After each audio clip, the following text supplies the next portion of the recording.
maybe we can start with how I came across edge neuroscience, which I guess is how somewhat. did you meet Ian, or how did you? Well, those are two separate things almost. So, true. For context, Ian and I lived together for half a year in Berlin or something like that. Oh, nice. And that was a few years ago. And anyway, so I was doing my PhD, and my supervisor sent an email around to me and the other PhD students saying, "Hey, there's this conference in Berlin. Sounds kind of interesting." And as you might expect with the Berlin, there's some sort of art thing involved with it. And then I thought, art thing Berlin, neuroscience, let's click on it. It said like neuroscience and art. I thought, is this what I think what it is? And then I clicked on it, and then it was, the edge neuroscience that, I saw Ian and Amy, and I thought, okay. With conference, you mean the exhibition, the first one? So it was the virtual, I wrote this down, spatial navigation workshop, the art and science of wayfinding. Mm-hmm. By the way, what was that actually? I only saw that, I can't remember. When? So that was in spring. This workshop. Yeah, so I didn't attend, maybe Coco did, but that was, we'd moved online at that point already. So Amy was actually in France, I think, with her sister. No, wait, that was last year. Yeah? No, this was, 2022. It should have been in spring. 2020. Oh, okay. Yeah. So we've got the workshop series, which that is a part of, and we've got this exhibition series as well. And the exhibition series might have been, I think, what you emailed me about first, because I remember getting this message as well. But the workshop series, thanks for keeping up on our newsletter. That's been kind of keeping up, going, although we've taken a break now for the last few months. But that one, which was on like wayfinding, I think that's a pretty good example of the kind of the merging of art and neuroscience in a topic based way. And then how do you kind of present, like, how does that really form something that people can congregate around? So what does this kind of workshop involve? Like, is it like, if I take part in that kind of workshop, what do I do? So the workshop series evolves around the topic neuroscience and creativity, and we usually have a theoretical part where someone would give a lecture, and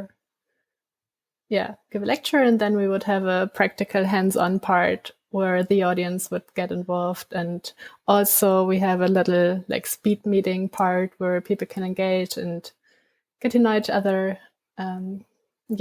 On the spatial navigation workshop that was on the art and science of wayfinding, we had Amy Young, who's a co-founder of the Edge team, and then her sister also participated, and they gave a lecture on the neuroscience of wayfinding. And then there was Dora is Amy's sister, and she is a geographer, and she was interested in like creative digital mapping. And then we also had a guest from the field space company, and the contact was established because I once was an intern at their company, and they have a navigation belt which vibrates into direction of north.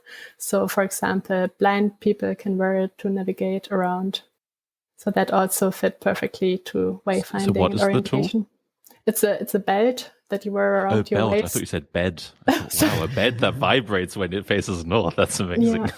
Yeah. Okay, a belt, yeah. Yeah, a vibrating belt that can be used for orientation, and that evolved out of a research project at the university where I did my bachelor's in Osnabrück, and now they are also bringing it out as a product and founded a company. Is it only for blind people, or are there also other people who... I think also other people. I don't know what the reason might be, but... for example, I wore it myself for a time, and when you really wear it for some time, you really get the sense of north. Or you... Yeah. Right, you don't have to wait till it goes into night and look for the star every time. You just kind of... Like a homing pigeon, or... It's pretty good. Yeah, but the bed sounds pretty good as well, right? You can like set your room up like in like a feng shui, like perfect angles, like let in the good fortune from the east. I think I don't know anything about this stuff. Yeah, but also I would imagine Muslim people have to pray towards Mecca, isn't that a thing? So in theory, they should also know pretty well where. Yeah, or they whatever just check on their phone every time. But I don't know. It's like the Mecca app or something. Yeah. But coming back to the workshop, I think this one is a perfect example how we brought people together. So we had Amy from Edge, and also her being a neuroscientist, and then Dora being a geographist, is the word. And then I'm sure that's the word. Someone with a cognitive science background involved in the company. So I think this was the first one we did online. So this was also different to the ones we did before in Berlin most of the time. So that way a lot of people from around the world could also attend. And also we were able to record it to have it last longer. Is that recording publicly available? This one not, but the following 2 online workshops we did in May and April and May. It's on our YouTube channel. We have one. Mm-hmm. Okay. So who's what kind of people take part, or for whom do you create these kind of workshops? I think either of you can respond. Yeah. It's going to be a thing throughout this meeting. Yeah, I think I'll just ask the questions openly, and then we'll see whoever feels most inspired. Honestly, a lot of master students, a lot of people who know that neuroscience is. I mean, a lot of different groups, right? But one group I've noticed is master students, like people who know that neuroscience is something that they really want to get into. They want to deepen their immersion in it, and they're just starting out, so they're kind of looking for ways to socially connect, and kind of. They're snooping around to see what's out there, and they think the idea of having neuroscience in like an open way in these publicly accessible workshops and with a varied, like a multivariate perspective upon topics is really interesting. So we get a lot of like, hey, I've just turned up in Berlin. Master student in neuroscience or what kind of topics? Yeah, I remember some cognitive science master students. A lot of we get students from the Mind and Brain who've like popped down a few times. We had, I think, from Potsdam, and and Coco originally as well, also, right, from like a neuroscience related field. I'd say. Yeah, maybe. So I was a master student myself half a year ago. So yeah, we gotta. I agree with you got involved, or that's another story. Okay. Now I'm almost more interested before I ask the question. For the workshop, it also depends very much on the topic. So, of course, in the beginning, it was a lot of friends of friends and like universities. But now when we had topics like theater and empathy, of course, like people who would find it on the internet being somehow in the theater world, they would join. Or one topic was like microscopy. So maybe that attracted more like biologists. And then we shouldn't forget the artist side. So I think we want to speak to like both artists and scientists and also the general public. Yeah, we get philosophers as well. We get people who are interested in science communication. And we get friends, but we've also get people that we've never met before. We get people who don't know anyone in Berlin. We get people who know exactly who we are and finally made it. And then we get people who just kind of, especially with the online ones, it's really interesting. We get people who we don't know how many degrees of separation there are, and they've just really come for the content, and there's something about it's like drawn them in. So like they saw one of your exhibitions or videos or what, and then they just said, followed your newsletter, or how did they? Yeah, like this, or a platform called Meetup, where you can look for events and look for events in your city with certain keywords. So I think in some time there were a lot of people coming from the Meetup platform who found us. through that. And then also in 2019, we did most of the workshops in a space called Top Lab in Neukölln. So it's a gallery space accessible from the street. So maybe also people walked by and saw the flyers or saw the event happening through the windows and noticed. And we get people, another group of people, it's really interesting, people who've got like a nugget of an idea in their head, but they don't know how to start doing it, right? Especially from people outside of neuroscience who want to do something neuroscientific. They don't know the keywords, or they don't know the techniques, or they don't know the state of the knowledge either, and also they don't have access to the knowledge if it's behind a paywall.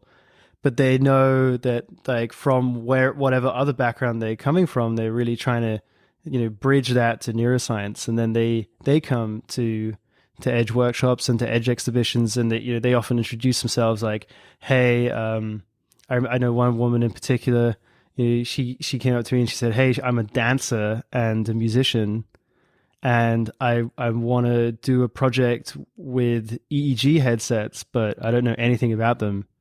And that's kind of what this is where Edge comes in, and exactly. where I don't know. Yeah, we see ourselves as a platform where we also bring people together, and somehow like a network where we can possibly connect such an artist or dancer with a person who knows how an EEG works.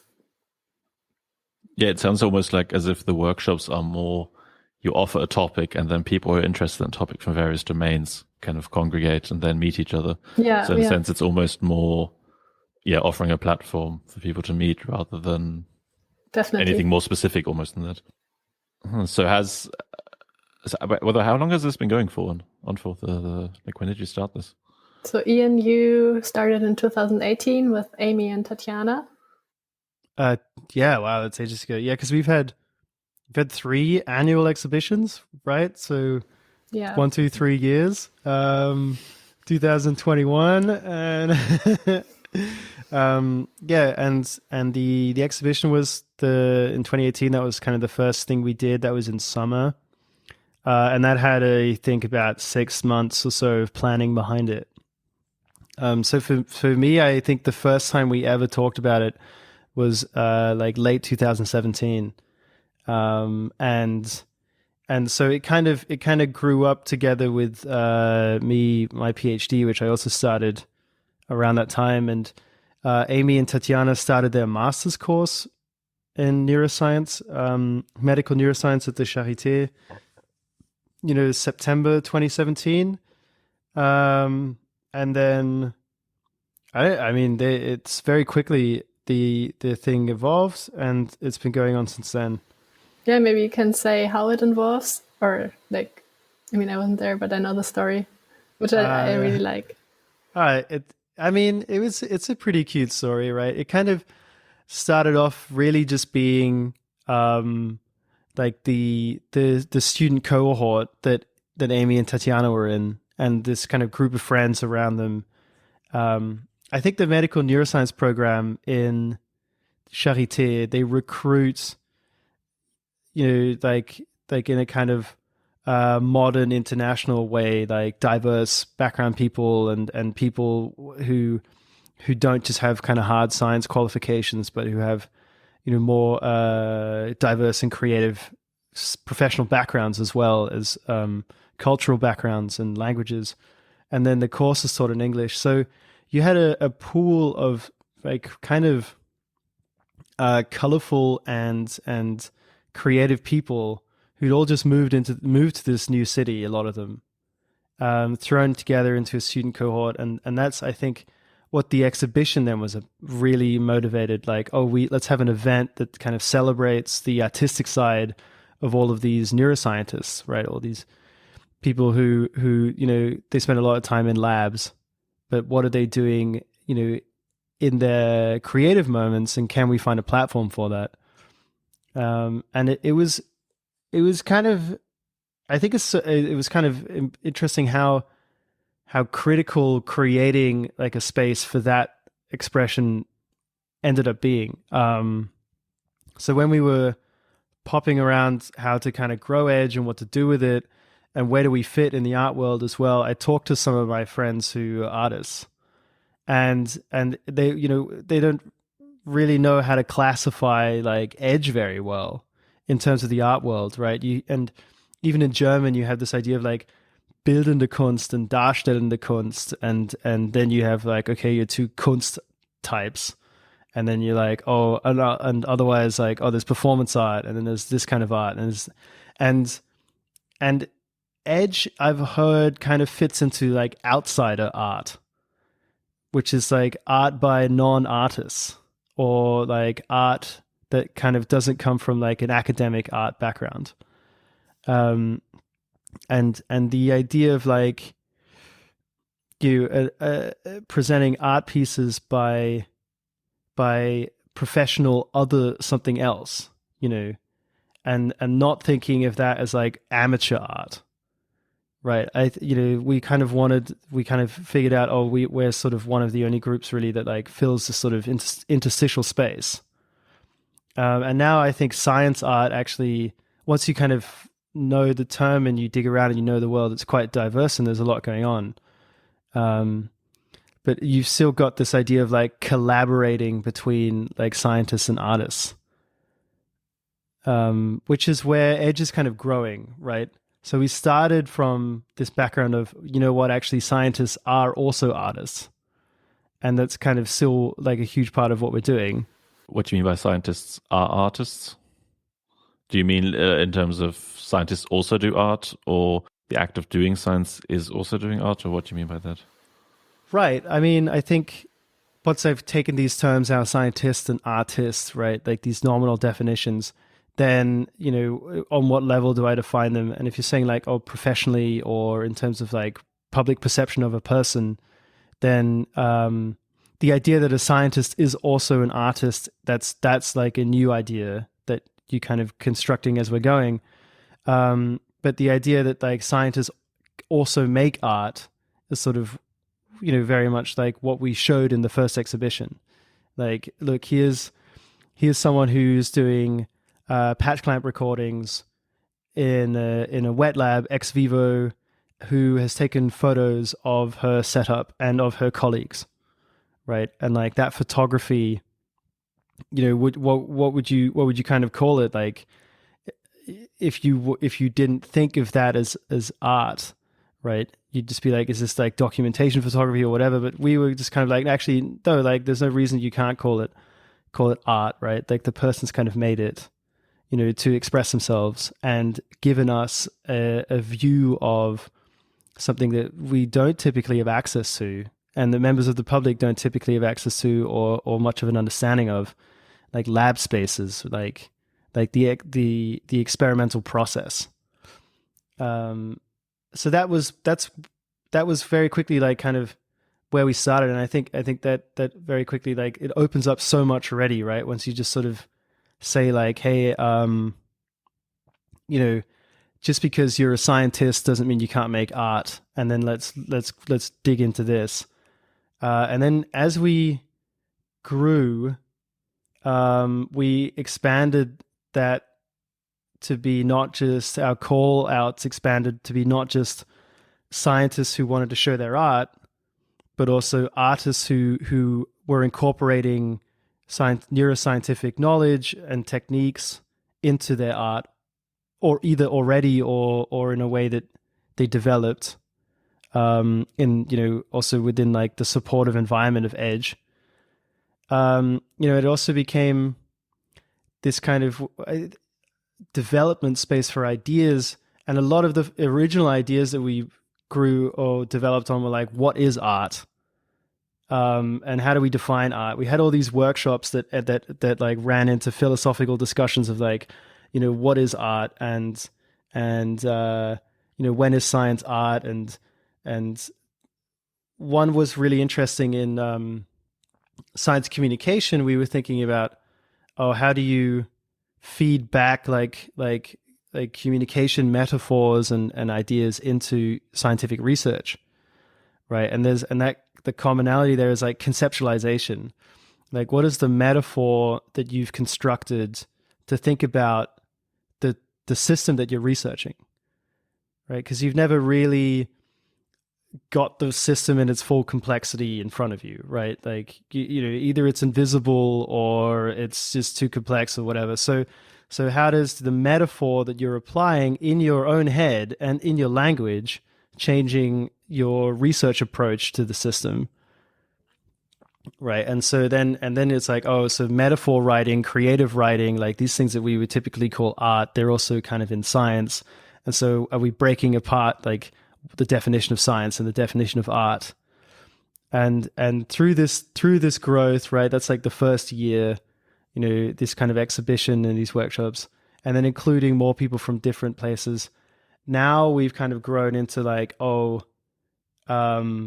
interacting with institutes, doing kind of big picture things where we represent and we curate for and we organize for scientific research institutes and scientific interest foundations in neuroscience, right? And we're kind of championing like, you know, science and art are really next to each other. They really overlap, and if you acknowledge that overlap and you let it kind of foster, and you then you actually, what you have is you have a great way to connect with each other, to connect with people. You have like a science communication tool, you have a public outreach tool, and you have a way to make kind of science like sensory and tangible and exciting and flexible, that you can then throw ideas around a bit more. It becomes like a more kind of abstract cognitive space to think about your research, right? Which ultimately is how are you thinking about the world and how do we understand it? And how do we think about us? Because it's neuroscience. And the nice thing is that we've figured out that neuroscience is pretty much in everything and behind everything. So we can pick like a topic from anywhere and then look at the neuroscience of that topic. Yeah, I mean, the last thing you said reminds me of something that I think Demis Hassabis, the founder of DeepMind, said. He said something like he was considering whether to do physics or neuroscience, because physics is like what is stuff made of, and neuroscience is how do we perceive all of it. So in a way, like, neuroscience is behind anything that humans could potentially do, right? Right.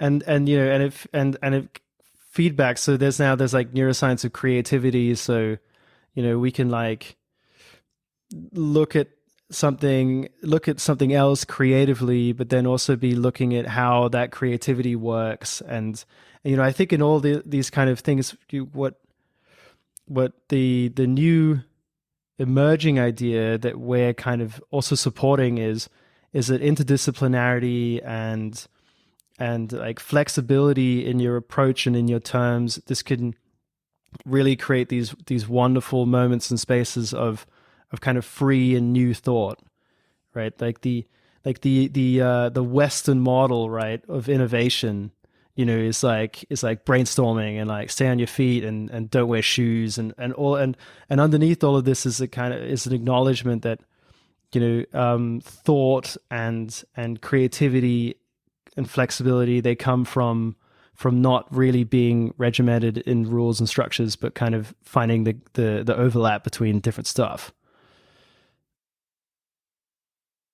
I mean, in the end, the like artists and scientists are asking the same questions, or probably not only people engaged in these two fields ask about how does the world come to be, how do we think, how do processes work, how do we perceive. So I think these questions are so interesting to a lot of people, and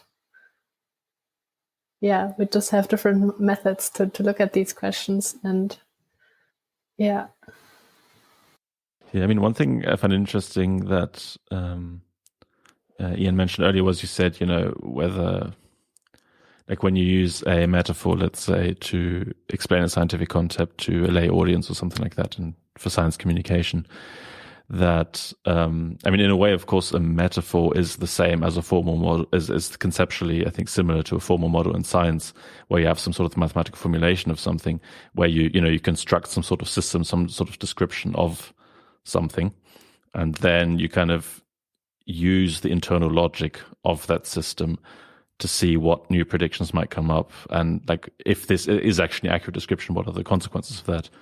And in a way, I'm not sure I've ever thought about metaphors in that way, in the sense of a metaphor is also just some description, some conceptualization of something, and then you can use that as a, again, you can say, if this, you can kind of use the internal rules of your metaphor to create new ideas, and then see again whether that applies to what you originally studied. Right, and it's if you can put a different metaphor onto something as well, or try out different metaphors for something, then you're unveiling like different ways to approach the study of it. That's what I mean. Yeah. So I think we completely underestimate like how embedded that is into everything. Like even the way that we think about neuroscience today, metaphorically, is similar to the way that neuroscience was also kind of understood, and not neuroscience didn't even exist then, but the relationship between movement and sensation and the self and the environment in like the 1600s. Like you have kind of philosophical concepts here of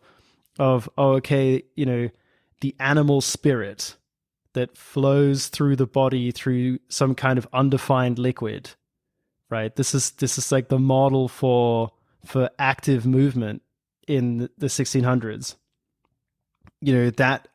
That's in a way like the same level of understanding that we have now for, there's a nerve, and the nerve kind of flows through the body and conducts, an electrical signal that then causes a contraction of muscle, right? Like, you can call it electricity, you can call it the animal spirit, right? What the difference between the two is the level of kind of specificity that you have in language nowadays, because, you can kind of dig in deeper into the knowledge. But then, metaphorically, like what does one thing reveal and that the other, obfuscates as well. I think a better example was explained to us in the workshop we had, where if you think of like the flow of it, like in a cell, like through a membrane, right? If you think of the flow of like ions or energy or any of these kind of things as like a river, right? Between and the cell is just sort of a part of the river, right? Then that kind of gives you an image of like, okay, there's a lot of kind of one directional flow, right? And it's flowing through the cell, right? But if you instead kind of you change the metaphor and you think of it as a reservoir, right? Like the extracellular membrane, the extracellular matrix or the cell itself is a reservoir of stuff that kind of exchanges with its outside through buckets, right? Completely changes the kind of your assumptions of the system, and then that would change actually how you then scientifically address it. Yeah. Do you do that kind of thinking intentionally when you like try and think about your own stuff, or because I find like it can be like one thing that I've never really used it, but one thing that I found kind of interesting is that you just take whatever you're studying, and then you just take some sort of random everyday object and you ask, what if that thing is this? And I think the example was like, what if this is a shoe or something like that? And you think about, what does a shoe do? It maybe like protects you from outside forces or something there. It might have some sort of aesthetic reasons or whatever. And I found like when you do that, it is kind of interesting how it makes you think about what you're doing in completely new ways. But I don't really use it. So it's this thing that I think is a great tool that I just completely forget about all the time. There's one thing I do particularly, which helps me, and I try to keep it up regularly. and that is realizing that there's kind of overlapping dimensions of meaning in what I'm studying, right? Like, okay, so what I do for my PhD research is proprioception. So I look at the cortical signals in the mouse sensory motor cortex that relate to the arm movement, right? But the arm movement that I'm producing is in three-dimensional space. So I've actually just kind of got like the paw on a thing, and I'm moving it in one direction, actually in two directions in 2D, but then that has a particular height, and so it becomes a plane in 3D, right? But at the same time, I'm producing joint rotations and muscle length changes, and I'm producing skin stretch, and all of those, are in different dimensions, right? And then the question is, okay, what kind of dimension is really relevant to the brain, right? What this cortical network and these neurons I'm recording from, what do they actually respond to? What do they code for? And if I were to just ignore the idea that there are other dimensions, possible, views upon this stimulus that I'm producing, right, then I might just be completely wrong, right? I might be looking at,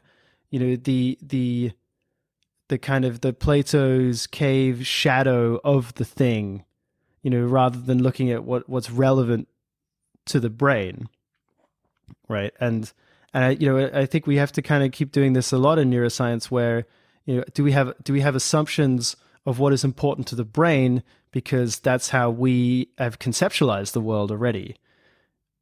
Even when you look at like an animal's vision, right, like their color blindness, we kind of forget what that makes, what even information is available to their systems.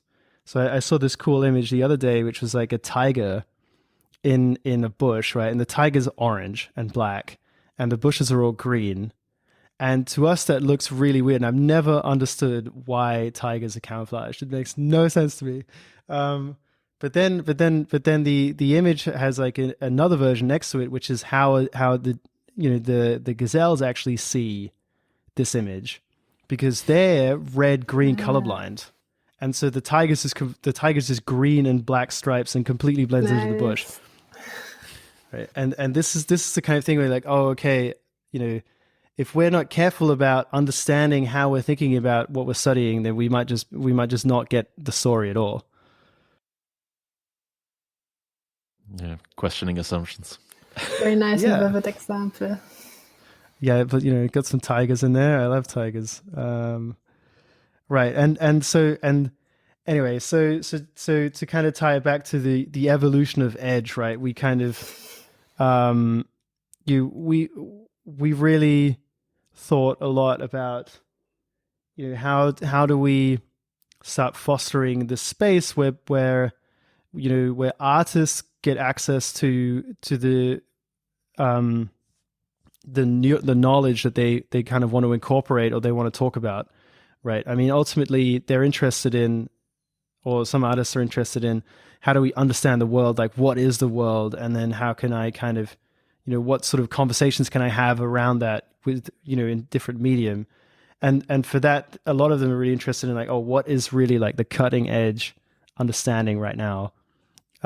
Which is sort of hard, I think, to access if you're not in the field, right? And at the same time, how do we give scientists who want to express themselves a platform to do that? And how do we allow both scientists and artists to kind of have these concepts clashing that they really want to exchange with each other and break up the like rigidity in thinking and also connect the scientific knowledge to the public, right? I mean and all these kind of sort of vague ambitions really, they sort of formulate down into, oh, okay, yeah, we should just have like open social meetups and workshops, and we should just have exhibitions open to the public. Mm-hmm. Is so far we've talked about this all fairly abstractly. Is there like a concrete project or collaboration between maybe a artists and neuroscientists something that has come out of this that might kind of illustrate how this works in practice, or is it still too early for that? Yeah, maybe one example of an artist which kind of visualizes that like the exhibitions are, or like making the artist not only beneficial for the public, but also for the artist herself. For example, we had Dr. Tina Galani. I think so she's a neuroscientist, and in her research, she visualizes neurons in 2D, and she always wanted to see the neurons in a 3-dimensional structure. So for our latest exhibition in October at the Mind Foundation, she made a sculpture or like an installation art piece where she visualized neurons. And that installation was about memory formation and synaptic plasticity. And she wanted to make these processes easily understandable by this light LED structure. So I think she once reported that it was nice for her to see this process in a 3-dimensional realm. So how does it work? Did she like put up lights in a cube and then? Yes, exactly. But that's, I'm assuming, that's probably the kind of thing you can only really experience when you're there, right? Definitely. But she also was not her, also two other people. She also participated in our virtual exhibition because our second 2020 exhibition we couldn't hold in person because of the corona restrictions. So we brought that exhibition online, and there we recorded a video of her explaining the piece and also recorded the piece. So that way people can also experience it on their computers. Yeah, at least in some capacity. Yeah. I was wondering about the whole during the pandemic, how that's affected you. I mean, I would imagine in the most obvious way, it makes it hard. Like you can't just do a lot of things or have to do them very differently. I was wondering, is there anything that actually, for some unexpected reason, made it easier or kind of helped you, I don't know, put the whole thing in a new direction, or I don't know. Yeah, I guess for the workshops, bringing them online, just the fact that it reached people around the world was a very nice fact. So not only people who are actually living in Berlin could attend those workshops, but also they could see them online. And then the possibility to curate an exhibition online. So we found this platform where we could implement all the artworks and videos and texts, and this was really amazing that it worked so well without having to program that yourself. Did you have someone to do that for you, or? It's a platform called Art Steps where we could just upload all the materials and the videos and the artworks and some texts. And then you can virtually walk through and click on the pieces, and then they would enlarge, and then you can play a video. And then I tried that. Back. Yeah, it took me a while to figure out that I had to use the key controls. I thought it was like Google Street View where you just click on where you want to go, and that didn't work. But so if I click on the things, then it shows them larger or plays a video. Or yes. So I think this was a great opportunity, and this also, of course, will last longer over the next years as long as we keep it online. But then on the other hand, like the in-person events are, of course, super special and different. And I think one aspect which is special for the Edge exhibitions is that a lot of artists are present, or like the scientists behind the pieces are present throughout the days. And then visitors can speak to them and ask questions and engage in conversations. And yeah, I think that's very nice. Yeah, I'd imagine that's kind of hard to replicate, right? Like this kind of meeting, like if you're, let's say, an artist who has an interest in this but doesn't really, is maybe a bit shy or doesn't know how to go about it or doesn't know anything. I feel like that might be harder online because you can't just like hang out and eventually chat to someone. Or do you have some sort of way of doing that online? It also depends, I think, on the kind of person you are with like all the like Zoom spaces coming up. I think some people really prefer or like open up more on the like screen and Zoom room because you have the screen as a boundary, and then can just like close your computer and run away in case it gets uncomfortable. But then, of course, other people can't do it that way so well and need the verbal gestures and everything and being present. Yeah, I think it depends on what person you are. Okay. Well, I hope you are not going to randomly, you two are not going to just leave this conversation, No, run away. Don't think so. Yeah. Yeah, no, I'm actually on a different web page on another browser. Yeah, no. Yeah, you're laughing a lot. It seems like you're watching something funny. Also. Yeah, I mean that's one thing. I never know what the guests are doing when I talk to them, whether they're checking email or whatever. I have no idea. But yeah. Wait, let me. Actually, Yeah. so this is the. Oh, so do you want to? No, I was just gonna say, what are you doing, Ben? Like, you're doing something right now. No, but sorry. Oh yeah, no. Yeah, I'm checking. I know I have elaborate notes here. An entire page full of questions I can barely read because my handwriting is atrocious. And that's been the case for every interview so far. I don't know why I don't just type it out. That might be easier. But no, so the one question I had now is something I mentioned earlier. So I saw on your on the website somewhere that, or on the newsletter, I believe, that you're looking for new members and they can sign up and it costs €10. And my question is, what do I get for paying €10 and being a member of Edge? Other than that fact, yeah. Why would I do that? Who wants to start? We can just throw. There's so points. many benefits, we can just just take turns. Yeah.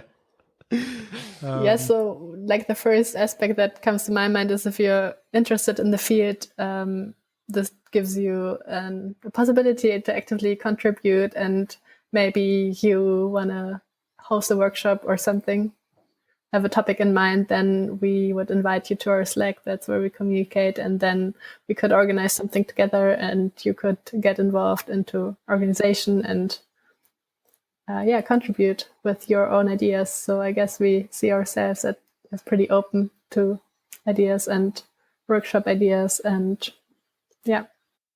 So it's not just limited to Berlin also. I mean, you're actually Definitely in Vienna, right?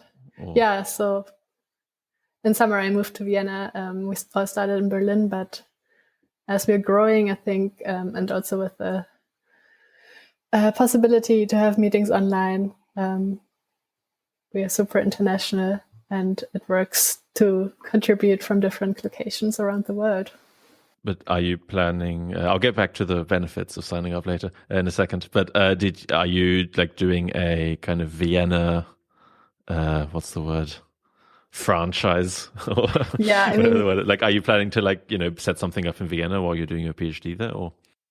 Not directly, but I think ultimately that's one of Edge's goals to, of course, maybe first establish a space in Berlin, a physical one, maybe have a space where we can host our workshops, and maybe also have artists to work there and make their art pieces. But then, of course, in like a few years, have some hubs in other cities doing the similar things. Yeah, definitely. Okay, but it's not like you're already said like I want to do one event this year in Vienna or something like that. Not yet, but we'll see.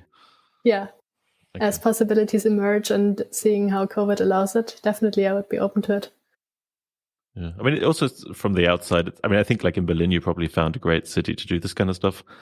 Yeah, also looking at how many other art and science institutes, associations emerged in like the past 10 years, not only in Berlin, also around the world, also magazines and platforms. I think there definitely is an interest in this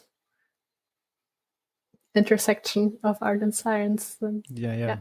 But, shout out to Berlin. It's pretty good. I mean, Berlin, I think, is especially the kind of place where people go to do something new, right? I think if you're going to a different city, then maybe you're going there just to do your art or just to do your science. But I feel like Berlin is particularly yeah, like not a certain type of person moves to Berlin, but I think Definitely, you probably do get more open people moving to Berlin, I'd say. Yeah. Which is why I left. Hey. Oh man. No, but so sorry, we were going reasons, top 500 reasons for becoming a member of Edge. Right. Yeah, so I mean it's a Verein, right? Like an eingetragener Verein, which is a legal association. So, what does that mean? That means that you actually have an elected executive structure, legally speaking. You have card carrying members, and they hold a vote about who's the president and who's the treasurer. And we do have a treasury. We have a soon to be bank account, and right, and we have a legal structure that allows you to kind of apply for things and be represented on a kind of like an official sense. And these are kind of advantages that come in on like a really specific way for people who like are applying for grants or who want to kick off a project or who those kind of things that if you can say, in collaboration with, I'm a member of this association, right, that kind of lends a bit more gravitas to the a proposal, for instance, right? Plus you might you're kind of as a member you're included in the conversation of like, what do we do with the money that we get from like members fees, that we get from grants, that we get from donations, and if someone wants some of that money, like they better be a member. But so like if I, let's say, had some sort of thing I wanted to do in Heidelberg where I'm right now, would that so the grants, is that just applying externally, or do you actually have some money if I, let's say, want to rent a space or something and need a upfront, you know what I mean? Like, is that an option actually, or in the future, or now? Yeah, I mean, it's a future option, mostly from like, like as an association, it's about like balancing budgets as well, right? And nobody gets paid. Neither of us get paid, unfortunately, but we have jobs, which is fine. So, but then. What do you need the space for? Does it fit in the constitution? And are you a member? And if the answers are yes, you're a member. Yes, it's in the association constitution, and yes, everyone kind of agrees that this is a great use of money. Then now you've got like the full force of Edge, like rocking on behind you to either help you or loan you money or help you raise money or like do a donation drive, right? Like do a grant application, or when we're super rich, just pay for it ourselves because we'll be rich. I'm sure only a matter of a few weeks until you'll all be getting massive salaries from it. I mean, I saw like a report from Slack earlier. Slack is kind of where we all congregate, like Coco said, and we've got like 37 members now. Who've sent out like 27,000, or maybe it was 2,700. 2,700 sounds more realistic, doesn't it? Messages over the existence just of that Slack channel, which is about a year old.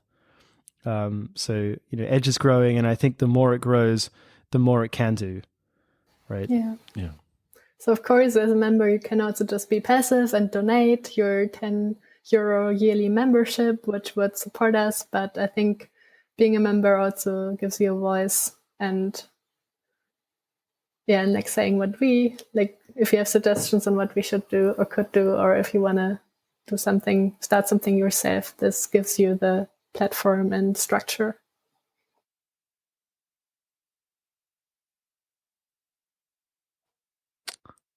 Now I'm considering whether I should sign up or not.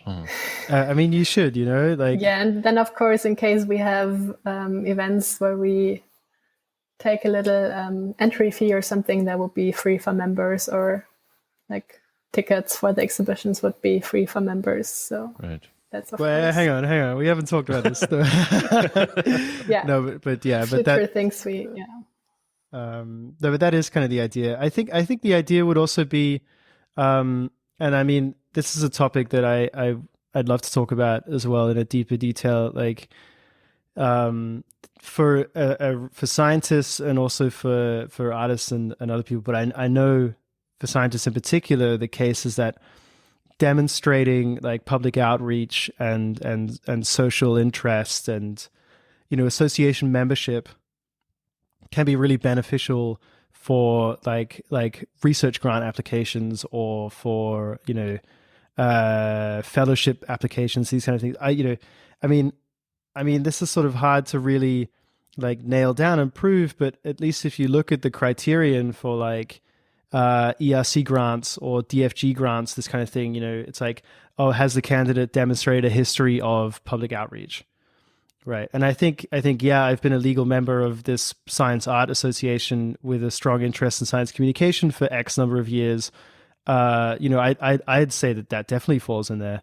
Yeah, I mean, and we can talk about this if you like, but I think what's kind of evolving here is like that there's this sort of vague statements for like in these sort of big policy from top down, like, oh yeah, as a scientist, be interested in the public and be publicly connected.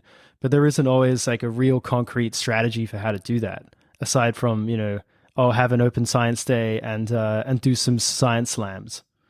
Right. And Yeah. I think being an Edge member and even contributing, like, however you do, right, you don't have to make art, but, collaborating with an artist, to me, sounds like an excellent way to kind of breach into new avenues for this kind of thing. Yeah. Well, so it'll help your career as a scientist. I was about to say, I'm sure you don't mean it that way, or maybe you do, but it sounds like you're saying for 10 years a year, you can boost your chances of getting an ERC grant. I don't see why not. I mean, it's, like, I mean, people say like you volunteering helps on your CV, right? Then and I mean, we're not a non-profit yet, but we're working toward that. It's like a tax condition that you have to fulfill, which we're going to get definitely. And then it's like, yeah, like you've donated to a non-profit that has an interest in science communication and you're active in it. Here's 1 million to start your lab. Easy. Yeah, and then probably you can like deduce the 10 euros from your taxes because it's for non-profits or something too. So yeah, perfect. I think now people are joining.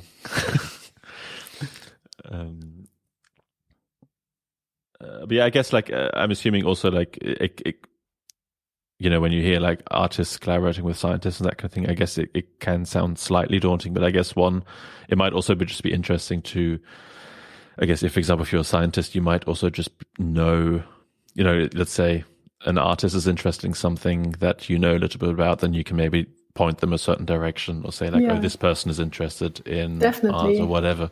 Because I guess, I mean, you mentioned earlier that there's lots of scientists doing art or whatever, and I think most scientists do something on the side, some sort of creative hobby. I mean, I think at least a lot of them do. And I think a lot of them don't even consider that something like this or like organization might even exist, right? They're kind of just doing their thing. So yeah, I guess just for the connecting also, it would be useful to. Yeah, this is definitely one of the main aspects.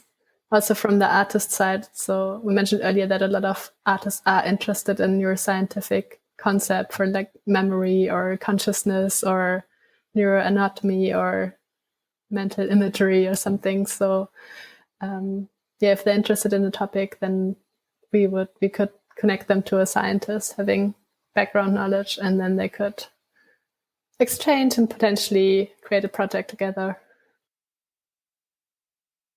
Mm-hmm.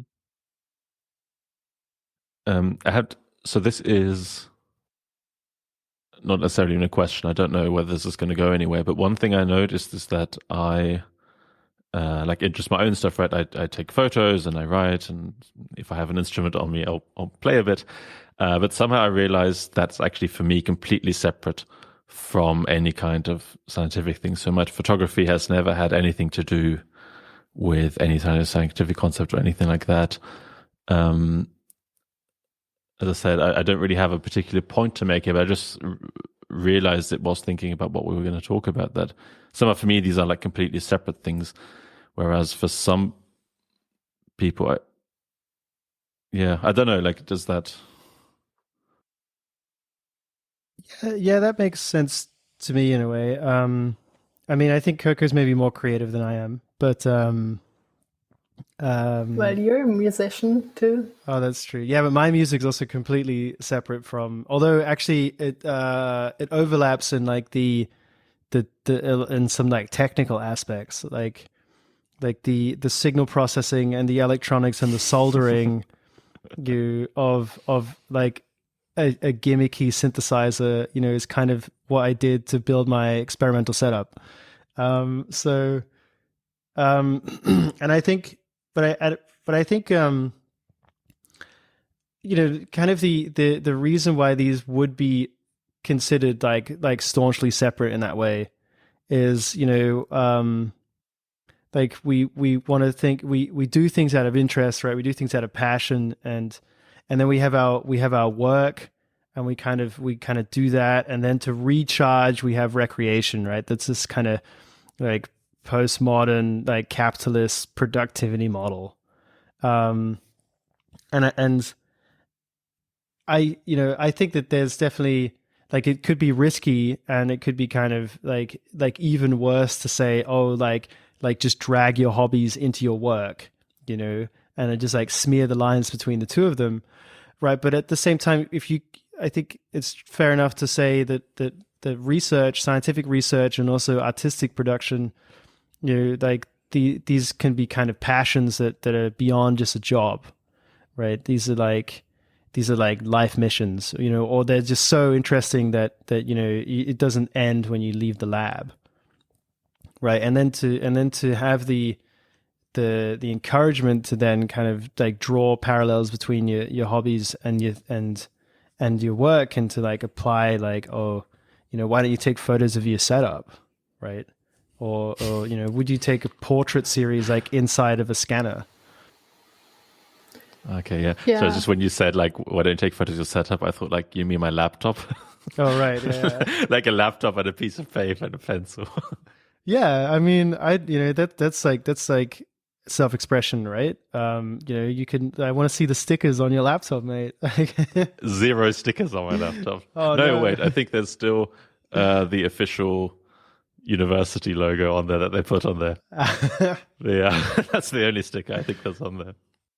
Yeah, I guess you don't, like, as a scientist, you don't necessarily have to do art, or as an artist, you don't have to also engage with science. But in case you do, I think that's where like Edge comes in. For example, when you want to use art to communicate maybe just the scientific process, like what is it like to like do science, who is the human behind the science, or communicate scientific concepts and topics, or then as a scientist using art to maybe look at things in a different way, and maybe that can help you to rethink your thinking and your own understanding and create new associations. Ian mentioned earlier that you're much more creative. So what do you do? I don't know where Ian got that. What I mean is, I think I have a rough idea of how Ian spends his days and being creative, but I don't. We haven't met until like an hour ago, right? So, well, what I observed for myself is like I think I was quite creative in like high school, and like to paint and make collages, and I liked photography. But then I started cognitive science, and I think since I stepped into the science world, my creativity dropped a bit, and I feel that also my thinking changed a bit. Or when I look at things that I made when I was like 18, like now I probably couldn't make them again. So I think this is also interesting in how, like, when you really are trained in a discipline for many years, how your thinking changes and maybe also your creativity. So I've always been interested in art, but stick in the scientific field. And I think through Edge, I found a way to combine my like scientific interests with art somehow. What do you mean by you couldn't do what you did at 18? I think Is that like just a technical thing in terms of you just haven't been doing it as much? Or the creativity. I think maybe I was more free in a way, and now I have a different thinking through all like courses in logic and maths and programming. Yeah, it's MATLAB. Ruined our creativity. Maybe. Yeah, but I think studying science versus maybe studying art shapes your thinking in a way over the years. So I really like to engage with artists in the Edge realm. And this is probably also what's interesting for artists and scientists, because thinking is so different sometimes, and we use different methods to communicate our findings. Yeah, I feel like sometimes that I've really, how should we say, sometimes just don't have the patience to explore certain things because I'm like almost like a narrow-mindedness to it. That, I mean, it feels like you didn't used to have that. I don't know, maybe that's just a false memory of how I used to be. But yeah, I wonder whether that comes from like a specific scientific practice or just from, I don't know, just having lived longer and building up like a certain worldview in general, right? It's an interesting question. Could come from the scientific training and the way of thinking and the straightforwardness. Right, which is funny because science is meant to train you to think out of the box. Right? True, also. Yeah, but I mean, the whole thing is also to think outside the box, you need to have a box, right? Like you kind of need the constraints. Sure, you have your starting point. Somewhere. Otherwise, it's just kind of random floating around. Yeah, and I mean, I guess we're still asking questions the same like artists do, but maybe then how we approach these questions is different. Yeah. I'm going to check my extensive notes again. Yes. But if anyone of you has anything to add to that, then feel free. Actually, I'd maybe just to quickly ask something. When I said outside of art earlier, Coco, you had a little bit of an eyebrow thing there, and so one and one thing I've always like coming into the art world as a non-artist, with like, I mean, I actually was in an exhibition in my undergrad, and I've always had like an interest, but like it has its own jargon, right? It has its own kind of professional context to it, and I'm always a lot of it is like, oh, what are these terms here, and what are the keywords, and I wonder whether I have a misunderstanding of what the term outsider art is. I hope I'm using it correctly, but I just have a deep anxiety with everything art that I don't get it. So do you have a definition for outsider art? Good question. It's weird to speak about this coming from the science world. Maybe next time we have an artist with us. Yeah, that's true. That's true. That's another thing is how art world is neuroaesthetics. What? How deep in kind of art context and art conceptualization, right? Is this field of neuroaesthetics? Because it kind of sounds like it should like intersect with I mean, art's got so much in it, like all the structuralism or the symbolism or the so many isms of its own, right? Yeah, so I see neuroaesthetic definitely as a pretty scientific field, especially like the early years. I think like neuroscientists were using art as special stimuli, which evoke special experiences in humans that ordinary objects in our day-to-day life don't.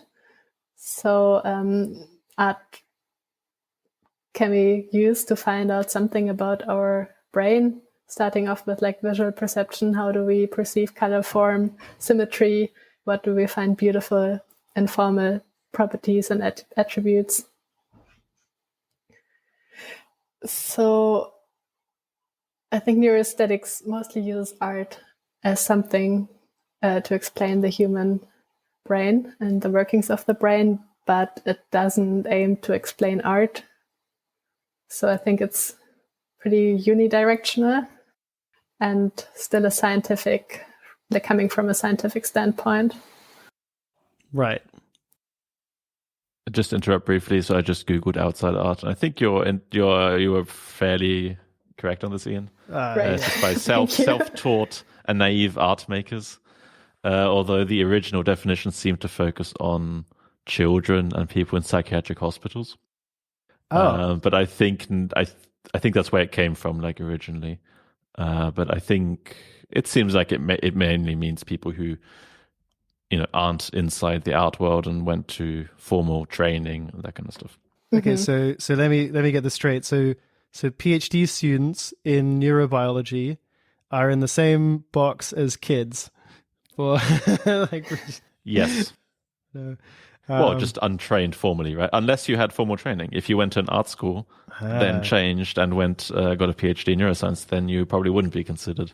Okay. Right. I also don't want to disparage the ability of kids or of neurobiologists at all, right? Yeah. But yeah, I mean, okay, cool. I mean, this is also something to consider for Edge because Amy, Tatiana, you, Ian, and I, we were all coming from like neuroscience, cognitive science realm, and so we have some artists joining us more consistently and helping us. But I think it would be great to have more artists as members, like active members, to get their like perspective. Artists from within the art scene. Yeah. Not the outside artists. Yeah, but the inside art. Exactly. But that should be, I mean, could you just hang out flyers in art colleges, universities, whatever they're called. Right. These people should be reachable, right? Yeah. I mean, we do have a okay. large pool of artists from our past 3 exhibitions, like 3.5, with including the virtual exhibitions. So we are in conversation. Right. Very good. But are they insider artists or outsider artists? We definitely have a lot of trained artists. Oh, true. Yeah, actually Virgilio is a really good example of like an insider artist working with the scientists to kind of get a new perspective upon, how to kind of make art. So he's a painter and he's really interested in kind of dreams and the subconscious. And but he also teamed up with someone who's working in machine learning for like a new series of paintings, right? And that was kind of like through Edge or indirectly as well, or at least we always said it was a great idea and he should do it. Yeah, that's a nice example because in the first exhibition he only exhibited his paintings, and then in our second exhibition, like a year later, he then created a new project on schizophrenia and collaborated. Right. So that's a nice example of what Edge can do to you as an artist. What's his name? Virgilio Vogels. That's it. Virgilio Vogels. It's a very Italian-German name. Yeah. Yeah, and also he studies psychology and works in a psychiatric clinic. So there he also has the science part. Yeah. So do you have any? So you've got scientists as outside artists. You've got inside artists. Do you also have any children or psychiatric patients? Those are the only 2 I'm missing right now here. We haven't had any children. We've also haven't had any children attendees. I've always kind of wanted to do stuff with schools, But kind of want to develop that a bit, because just inviting a bunch of school kids into a room sounds like it could be quite chaotic if you're not well prepared.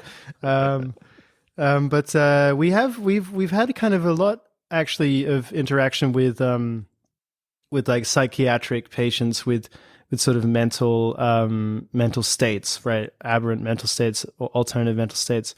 In that, like the art that's kind of produced and that has been exhibited is discussing or is made of different states, right? Like different kind of conditions, even diagnosed, or just exploring like emotional depth and emotional states, including like, from people whose research topics that is, or from people who are really expressing their own feelings and their own experiences.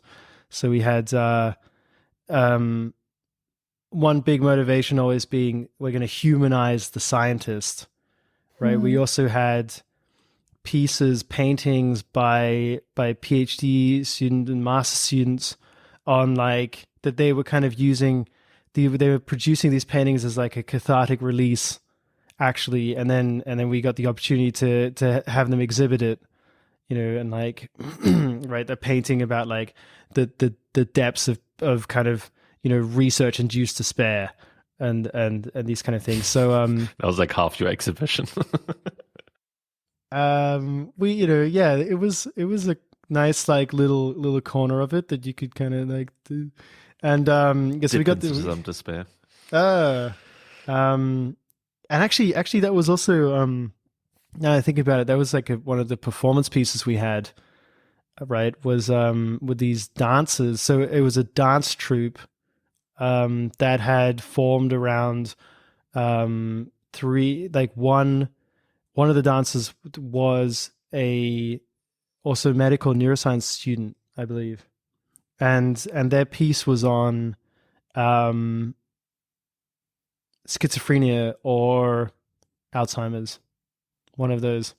Right. And I think that was also informed by like personal experience of a family member or something from where I recall.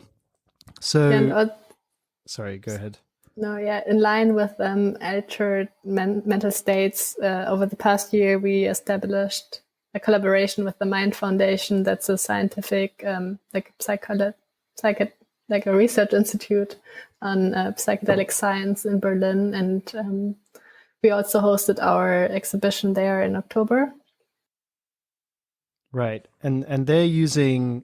Part of what they do as a foundation, they have a lot of wings, but part of what they do is running clinical trials on the use of psychedelic substances in psychiatric treatments, right? And advocating for like a kind of informed relationship to psychedelics from society, rather than like having the war on drugs still kind of trickle down. But they're like, there you have another overlap of like, oh, what is a psychedelic, and from a neuroscientific point of view, what is a psychedelic? But then it's like a clinical tool, and it's kind of giving access into like understanding, and so yeah, psychiatric conditions have always been actually like a huge topic, because it's really humanist, I think, as well.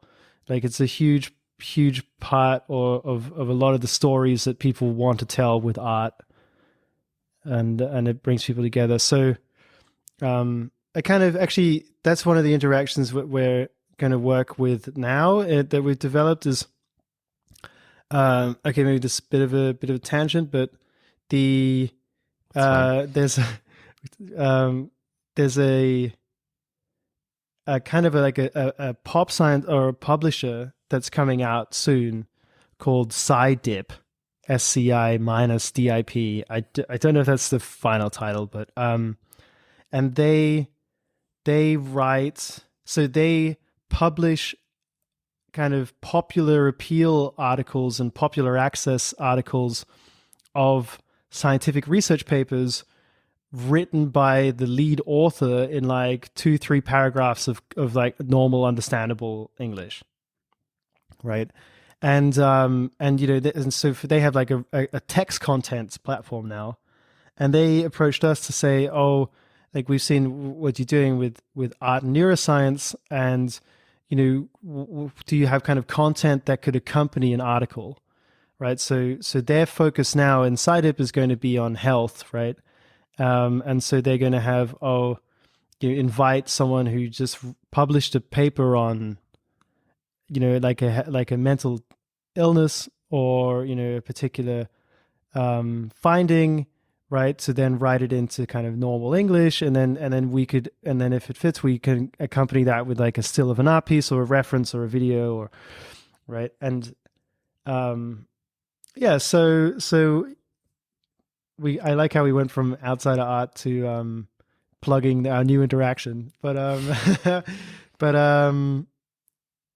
think neuroscience, when we said, okay, we're going to do neuroscience art, we said that knowing that doesn't really limit us because neuroscience is so ubiquitous in a way, but knowing that it really actually connects us to people, like it's so general interest, and everyone has a brain, right? I think.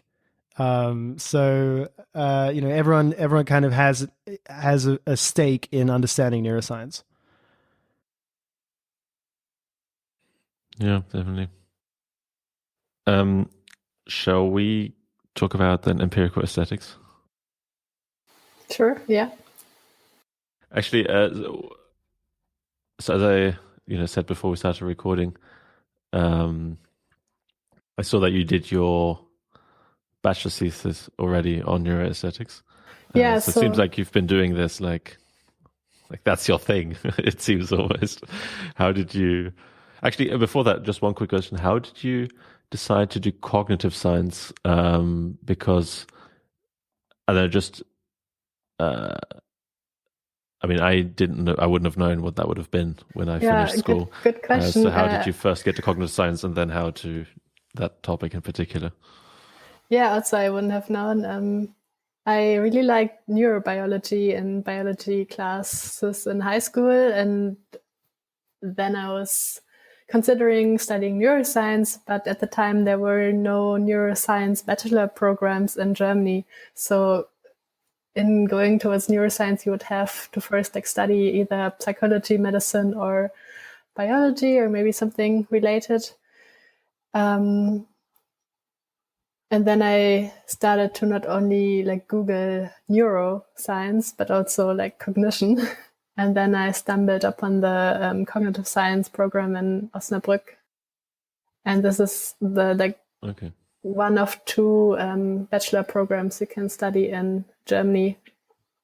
But at the time, I was also super interested in art and considered also sort of study art. But I think at the time my parents said no, do something proper. And then also time was flying because you had to hand in your application. So I applied for cognitive science because I didn't have a art map completed at the time, and I got accepted, and then I started studying. And during the course of my bachelor's, I felt that I still wanted to do something with art, and was wondering whether that was the right decision. And then it came to the time where I had to find a topic for my bachelor's thesis, and found out about the field neuroaesthetics or empirical aesthetics. So I wrote a literature review looking at the prospects and limitations of the field at the time. That's correct. Prospects and limitations of an emerging field. Yeah. That's the title. Yeah, and then I went to do an internship at the Association of Neuroaesthetics in Berlin. And then I found out about a pretty new master's program at the University of Potsdam called Cognitive Science Embodied Cognition. So I applied there, and I was the second cohort there. And then while I was studying it, I not forgot, but I didn't engage so much with neuroaesthetics anymore. Until it came to the point where I had to find a topic for my master thesis. And so I applied for I looked for different internships in empirical aesthetics or neuroaesthetics. And that's also when I found Edge because I was like Googling all these terms, neuroscience, art. So I wrote to Edge and met up with Ian, Tatiana, and Amy and joined them in 2019. So you didn't know them beforehand. This was really a no. This cold is also email, I the guess. story how I joined. So I just like emailed them, "Hey, I like what you're doing. Do you need help?" And then Can I hang out? Yeah, and then we soon started with the workshops, and then the first exhibition for me, so it was the second for everyone, came up, and somehow it continued. And then I went to do an internship in Vienna, and that's also the first time where I really experienced what like a research process involves, from like literature review to like actually testing participants and then analyzing the data and writing about it. Because so like before, everything was pretty theoretical in my studies, and I really liked that. Like I really enjoyed. I was super motivated doing that. So yeah. So you really like the topic or the theoretical aspect? The scientific process, like researching and actually running experiments. But you hadn't done that in your bachelor's or master's? Or? No. Huh. Okay. I feel like I did that like all the time. Yeah, like parts of it, or like little experiments, but maybe it was also different because it was like my project for my thesis. Yeah, of course. Yeah. And that's kind of interesting. It's almost similar to something that I did with music, just that it then, for random reasons, ended differently. So I like considered studying music, but then realized I'm probably not good enough to be like a concert pianist or something. So I should probably, and I don't want to be like a teacher or anything. So then I studied psychology, and then when I was there, they happened at my university. They happened to have a few people studying perception of music. And they had a big project there, and I said, "Hey, like I, want to do music, but now I'm doing psychology. Like this sounds great. Can I join and like do something?" Yeah, said, perfect. "We're kind of full right now. Sorry." And then that is. I mean, to be fair, it's probably good because I actually, apart from that one meeting I had, I don't think I ever really looked into. Somehow, I've never really been interested in studying music in the brain or something like that. It's somehow, again, separate things for me. But yeah, it's funny though that it sounds like a great fit, like similar to me and art, and then you and music. Yeah, just that it never panned out. Because yeah, so neuroscience of music is a whole field in itself. Yeah, I mean, I guess is actually would neuroscience of music be considered part of neuroaesthetics, or does that refer to something more specific or different? Oh, good question. I think it's also termed under neuroaesthetics. But yeah. Okay. So as I said, like I don't really know anything about neuroaesthetics. You said a few sentences earlier, but like can you give a brief outline of what is it? What are people doing? Yeah, basically we're wondering what happens in your brain when you look at art. Mostly visual art, that's what I've been engaged with, but there's also a lot of research on dance and performance in theater, movies. And the field started off with looking at the like objective attributes of visual art and how you perceive this and what you like more compared to other things. And so the field really started off in the lab, where you would like put people in the scanner and let them see images of art, like reproductions, photographs. And now what I want to do and where the field is going is to bring that research into the like actual art galleries and museums, because the art experience you have with a reproduction in a scanner is probably very different to when actually standing in front of that real artwork in the specific context, which also adds a lot to the experience. And specifically in my in the project I'm doing my PhD in, we aim to capture like the different experiences you can have with art, because presumably you can have very different experiences with art. So I guess a lot of times you see something and it doesn't really do anything. Maybe you find it boring, or you just like walk off. I think there's some research which says that on average you spend like 11 seconds with like masterpieces of art in famous museums.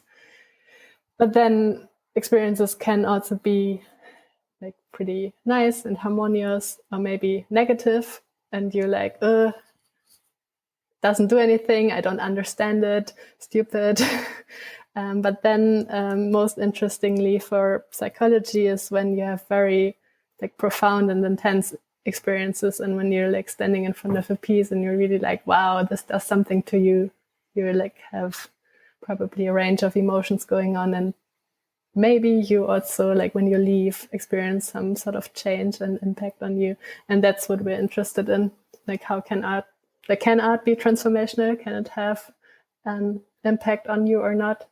And since this hasn't been like coherently empirically captured, we try to capture all these experiences by sending people into art exhibitions, galleries, museums, and also art at the street, because we also have a lot of public art in the cities, and see what that does to people and create a network of different experiences. Yeah, I mean, as a first step. Yeah. Well, I mean, I think that, isn't it the reason they used visual art is just because it's easier to study than, an installation where you have to be in the place. Yeah. So I always assumed that like you use visual art and music just because that's very easy. And, there's so much work on visual perception, auditory perception, that kind of stuff, that there's just a big basis. But so is,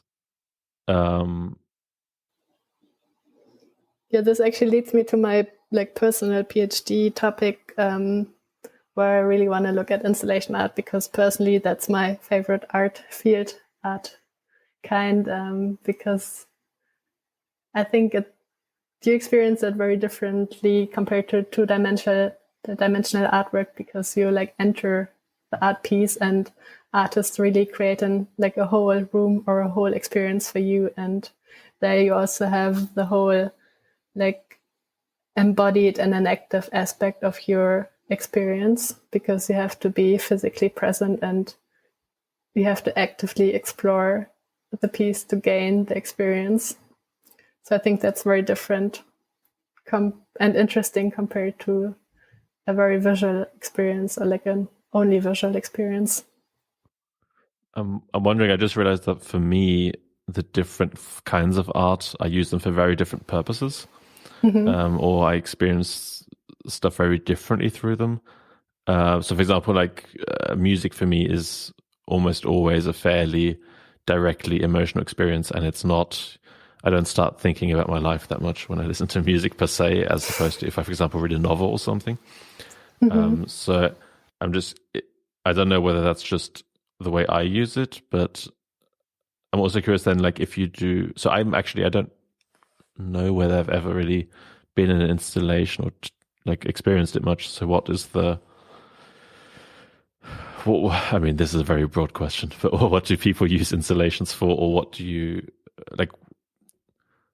Yeah, installations are usually artworks on a room scale, but I think here the definition is also quite fluid.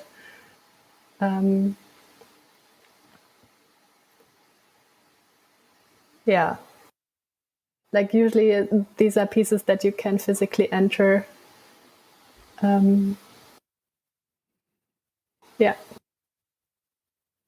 Okay. Yeah, but like, what do you want to? I mean, as you said, I think before we started recording, you're half a year into this thing, so it's not exactly a finished research project yet. But what do you? Yeah, I'm not even sure. Like, what would the experiment be, or what would you ask people, or would you ask them anything, or how do you record your data? Like, I have no idea. Like, what you would be doing really. Yeah, like methods could be movement tracking, eye tracking, and then the main part are behavioral questionnaires, where you would ask people about their experience and see what they're experiencing. And this would also happen with other art pieces. Okay, and then the point is to compare them, or to like and see whether there's a coherent picture or not. And then of course, referring back to your experience with music versus novels, of course there are a lot of individual differences. So maybe a person who has experience in art or is trained in art will have a different experience than someone not trained in that field, or someone who's generally open to experiences has a different experience than someone who's not. So, of course, all these measures are interesting. Yeah. I wonder how you can really quantify art experience. This is something I've dragged Coco into other conversations before, with people, just to be like, oh, like, we need Coco here to kind of weigh in on this, which is I look forward to you being a fully qualified doctor, where I can then actually say, we need Dr. Kühnapfel to come in here, and, Yeah. Just to clarify the situation for us, or basically just confirm your point. Yeah, I think what you want me to do is like stand in front of an art piece and tell me what experiences people are going to have with it. But I think it's not that we want to describe experience for one specific artwork and tell that they are probably the same for everyone or something like that, but to rather see what experiences people can have in general with art, and not to explain away like one specific artwork. But then I'm assuming that people can experience lots of different things. Definitely. In an artwork. So what would you expect to find other than a lot, like, people can experience lots of things? Yeah, like emotions, for example. And then one idea, one approach is to group them into categories. So, for example, like the data we have so far hints at that there are like null responses, so nothing happens. Then there are these like harmonious, nice experiences, then the negative reactions, and then the transformative ones. So, for example, these 4 groups could be outcomes, and ideally in the end. So, I mean, we have a lot of museums around the world, and like every city we have some, and the question is like, why do we have them? So presumably they do something good to us, and they maybe provoke different thinking. Maybe they provoke reactions that make us feel good. So in the end, hopefully this project like will bring these results to like policy holders, art theory, art educations, and stakeholders, and then am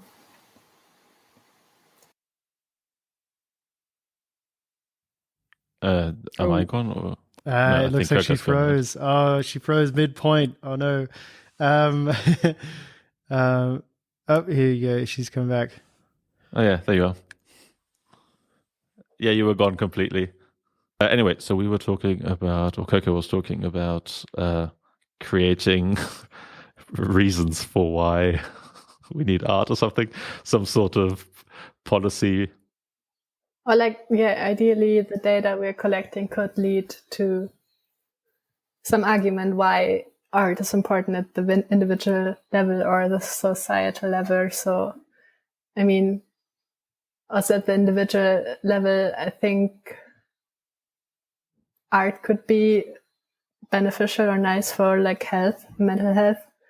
Not only the like viewing art, but also the making art.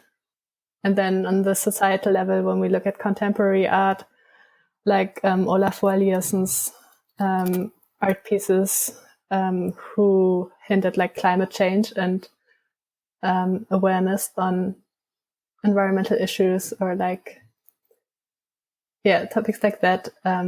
This is where art comes into play and eventually gives access to topics via art to the public.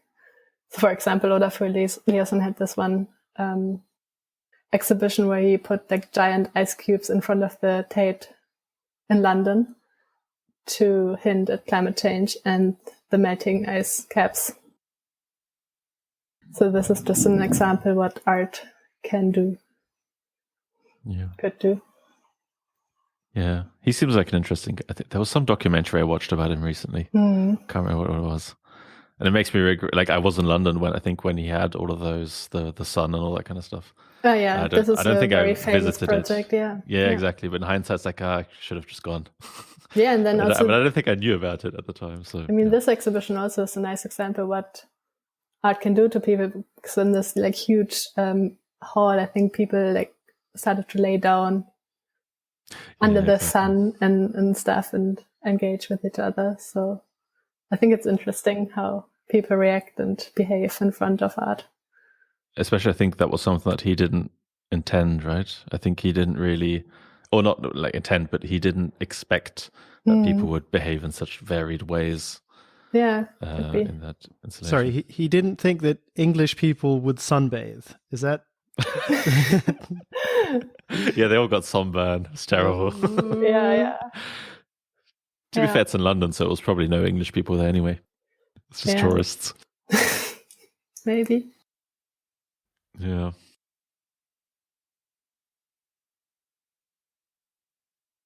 Okay. I think I've run out of my detailed list of questions. I don't know whether any of you have any closing words, any wisdoms to part. I mean, yeah, there's something I think that bridges edge in neuroscience. Neuroaesthetics. And I managed to mute myself every single time I coughed, except for that last time. But anyway, so correct me if I'm wrong, but neuroaesthetics is like trying to find the method to study like the effect of art upon an individual, right? Yeah. And I think one of the things that we've kind of run into doing science art is that scientists in particular will happen, and I mean lots of people do this, but scientists in particular, because I think they're under a lot of time pressure and they have like kind of really strong ideas about like what they're doing and how they have to do it and how they have to perform, and like what's they kind of like, I think a lot of them have kind of radicalized themselves into like, this is my set of interests and I'm going to do this. They kind of dismiss the idea of science art as being a bit like non useful or fluffy, or at least on a personal level they don't really understand why they would engage with it, right? Like I remember overhearing comments from colleagues or people whose focus is scientific research, like on science art pieces, like, well, why would you bother doing that, right? And these kind of things. And I've always kind of wanted to like to take Coco's neuroaesthetics expertise and use it to like vindicate science art, once and for all, like here's empirical evidence that this is not only good for you and good for your thinking process and good for your research, right? Critically, if we can prove somehow that art experience is good for your research, then we should definitely speak about study possibilities with our exhibitions and other science art pieces exhibited there. Yeah, right. Like, I mean, sometimes people can only be convinced by numbers, right? And how do you put numbers to the value? Especially the scientists who are skeptic about the effect will probably then rather believe the numbers. Yeah, but we have to be careful here. It sounds like there's a very strong motivation to find a particular finding. Oh, right. Okay, that's true. Yes, that's kind of true. Well. This is starting to sound like very hopeful, specific. Okay, yeah. So we're gonna put Coco in a room, and then she's gonna write numbers down until we get the right ones. Exactly. No, but I think.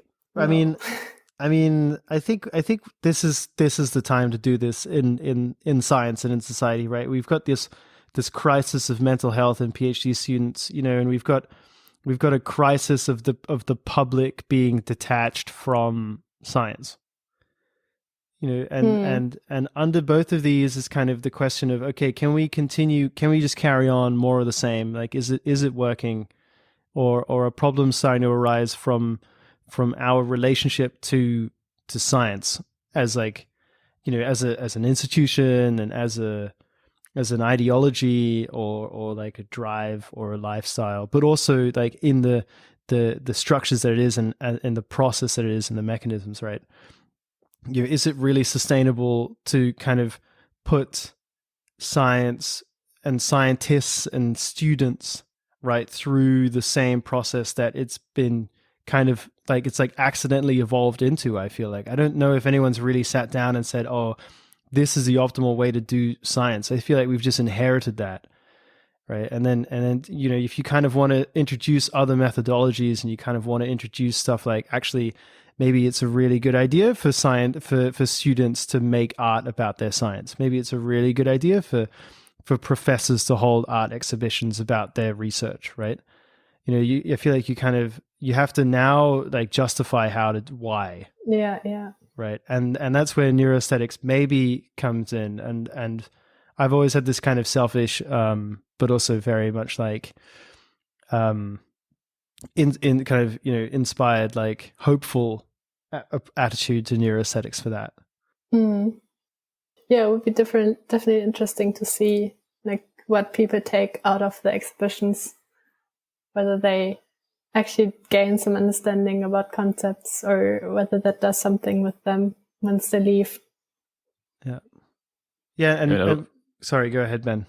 Yeah, I just had a very quick point. I would also be interested to see why people go, like what they hope from getting out of it in the first place, right? Like what are their motivations? A lot of people probably just be going because, well, have a look. Right? It would be like a very open and not even having any particular kind of expectations almost. And then there'll be other people who'll be, I want to look at this piece for the next hour or something. I usually just go to impress someone that I'm taking. It's like, and then you like say pseudo intelligent stuff. Yeah, I think at least the pieces we exhibited at our exhibitions, they have also a lot of factors that contribute to an experience. So just the fact that you can speak to the artist, maybe you have some video or text by it, maybe you can actually experience the piece yourself. For example, we had some EEG installation performance pieces where you could like actually put on an EEG and then engage in the art piece. So that would be interesting to see how all these factors where you can like actually participate or experience the piece more directly. What that does to your experience. Okay, cool. I think unless you two have anything you want to add, I think we'll keep that as the final word. The website's good. Please check us out. We have a website, edge-neuro.art. By the way, I'll put all the like links in the description. Excellent. So there'll be like Twitter handle, website. Yeah, because we're everywhere. So come find us. Instagram, YouTube. Yeah, and especially check out the virtual exhibition, and then you can really see what we were speaking about and explore yourself. Yeah, that one's free. Next one's going to be ticketed. But not if you remember, but maybe if you remember. But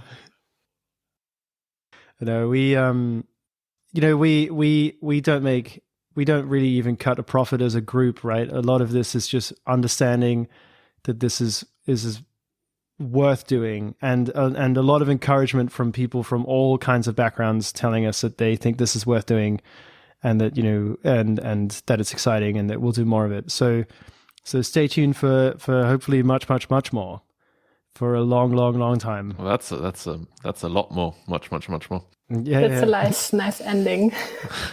Yeah. Okay, then I think I'll then just stop recording now.